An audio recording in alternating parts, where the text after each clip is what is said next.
संदर्भात आज आम्ही तुमच्या समोर आलेलो आहे. आज आम्ही एक नवीन चेहरा दिलेला आहे, एक श्रद्धा अमोल शेळके म्हणून. आज तसा नवकी असल्यामुळं ते आज पुढं काय ते काम करेल ना करेल असं म्हणते पुढे समोरचे. पण मीच तुम्हाला शब्द देतो की येणाऱ्या काळात हे तुमच्यासाठी सदैव तत्पर असेल एवढी ग्वाही देतो. आणि इतक्या दिवस आम्ही एकत्र लढत असताना आज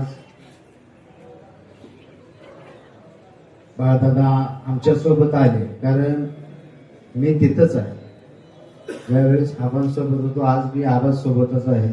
आबांनी मला सांगितले की म्हणजे तुम्ही राजकारणात या. मला राजकारणात येता येत नाही किंवा मला यायचं पण नाही. म्हणलं मी एक चेहरा देतो, त्या माध्यमातून आपण काम करू शकतो. कारण आजपर्यंत तुम्ही सर्वांना निवडून दिले आणि मी देखील सर्वांना निवडून दिले. आज पहिल्यांदा मी राजकारणात आलेलो आहे. समाजकारण तर मी पहिल्यापासूनच करतोय. माझं 2013 पासून मी नवीन असं तरुणांना नवीन उद्योग करता यावा असं शॉपिंग सेंटर उघडलं. त्यानंतर सर्व जे तरुण होते त्या सर्वांना मी व्यवसायातून उद्योजक बनवलं आणि आज त्यांचा कुटुंब सुखानं आज राहत आहे. त्यानंतर आम्ही आमचे सलगर सरांनी आम्ही एक शाळा काढली की आम्ही बघितलं की बाहेर खूप लांब आहे आणि महाग पण आहे. म्हणलं आपण स्वस्त आणि मस्त अशी शाळा काढू. आणि त्या शाळेत आज 950 विद्यार्थी आज चांगल्याने शिकत आहेत. आणि जे बी काम करतो ते प्रामाणिकपणे काम करतो. आणि ज्यावेळेस आबाची माझी चर्चा झाली त्यावेळेस मी म्हटलं दादांच्या बद्दल चर्चा झाली.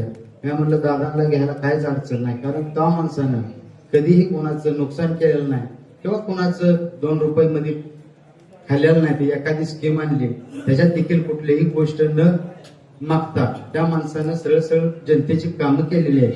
आणि त्या माणसावर कसं आहे 4 वर्ष त्यांच्या ते प्रशासक होतं, त्यामुळे त्यांना जनतेत जाता आलं नाही, कारण तुम्ही काम सांगणार आहे. आणि तिथं प्रशासक असल्यामुळं ह्या गोष्टी तुमच्या जे अपेक्षित आहेत ते होणार नव्हत्या. त्यामुळे थोडं राजकारणापासून ते निवडणूक, कारण जिल्हा परिषद ज्या वेळेस लढवली त्यावेळेस आम्ही ऐकायचो की दादा त्या जिल्हा परिषदेमध्ये चांगला आबांसारखाच आवाज उठवायचे आणि तिथल्या अधिकाऱ्यांवर त्यांची चांगली वचक असायची आणि पकड असायची. कारण त्यांचं म्हणणं असायचं की माझा जे निधी येतोय ते गरजूंपर्यंत पोहोचला पाहिजे, जे की माझ्या माणसापर्यंत न पोहोचतात. ज्याला गरज आहे त्याला दिलं पाहिजे. अशाच पद्धतीने माझी मुलगी देखील काम करणार आहे. कारण आज तुम्ही आम्हाला प्रचंड मताने निवडून देणार आहे याच्याबद्दल आम्हाला खात्री आहे. पण उद्याच्या काय सीमा असते काय असते जशा येतात तशा तुमच्यापर्यंत पोहोचतात आणि ते गरजूपर्यंत पोहोचेल. आम्ही त्याच्यात कुठलीही अपेक्षा करणार नाही, कारण आम्ही आहे तिथं सुखी आहे. आम्हाला अपेक्षित काही नाही. देवानं दिले त्याच्यात आम्ही समाधानी आहे. ह्याच्यापेक्षा अजून काहीच लागणार नाही आम्हाला. त्यामुळे जसं आम्ही काम करू आजपर्यंत तंटामुक्तीच्या माध्यमातून आम्ही सगळ्यांची कामं केलेली आहेत. कुणाचं ह्या पार्टीचा किंवा त्या पार्टीचा वैयक्तिक मी तर कधी ह्यावा देवा केला नाही की ह्या पार्टीचा माणूस आहे माझ्या पार्टीचा माणूस आहे आणि मी त्याची बाजू घेतो. ज्याचं चुकतंय त्याचं चुकतंय म्हणायची माझी भूमिका असते आणि बरोबर आहे ती बरोबर आहे म्हणायची भूमिका. ह्या गावात माझं सर्वांशी जुळतं, माझं कुणाशी वैरवाद नाही आणि करत बी नाही, कारण माझा तो स्वभाव नाही. कारण आपण एक चांगली व्यक्ती म्हणून ह्या समाजात वावरायचं, ह्या गावात वावरायचं. ह्या गावाविषयी माझ्या मनात भरपूर प्रेम आहे. या गावाचं नाव मोठं करण्यासाठी मी आजपर्यंत पळालेलो आहे. आणि आज मी बाळदादा आणि आम्ही आज एक झालोय. आणि दादा तुम्हाला सांगतो मी एखाद्या संघ मैत्री केली तर ती तोडत नाही. कायम तुमच्या सोबत राहू. आणि राहिला विषय कुठल्या कार्यकर्त्याला कोणी जर काय डवचाडवचीचं किंवा कोणी काय दमदाटीचं केलं तर त्याला पण आपण कुठेही कमी नाही.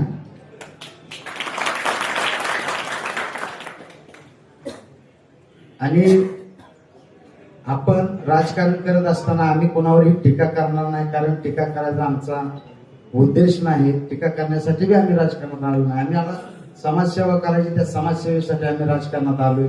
आज आपल्या गावचे जिल्हा परिषदेला उमेदवार आहेत, काम करणारे उमेदवार बाळदादा देशमुख आहेत. दुसरे उमेदवार उमरे गाणातून आमचे मित्र शाजीबापू मुळे हे तरुण तळणकर आहेत. त्यांची बी तळमळ कामाची आहे आणि त्यांच्या गावातून, त्यांच्या 8 गावातून प्रचंड असा त्यांना पाठिंबा आहे आणि ते निवडून आले फक्त आता 1.5साठी पडतील.